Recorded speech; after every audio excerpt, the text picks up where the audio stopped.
Okay, guys, we are currently at my kitchen table and we are ready to give our soup a try. So, take another look at our chicken and dumpling soup.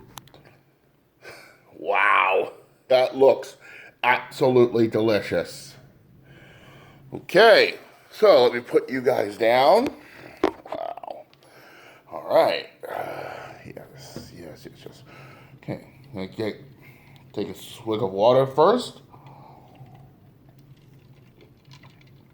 All right, let's give it a shot. So let me break into one of these dumplings.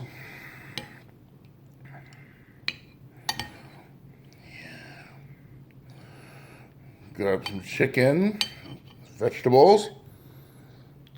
Cheers.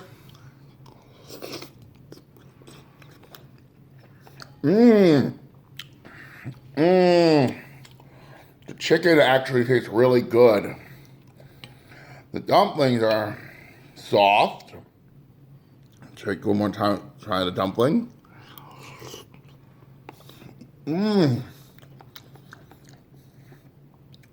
Very soft, very doughy, but it is fully cooked.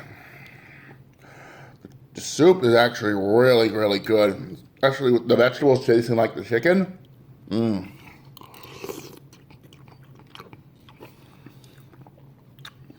Big chunks of chicken are really good in there. All right, guys. Well, there it is. Chicken and dumpling soup. All right, if you like this video, please make sure you like, share, subscribe, and make sure you leave a comment. So, this is Jeremy. Until next time, we'll see you in Jeremy's kitchen. So until next time, bon appetit.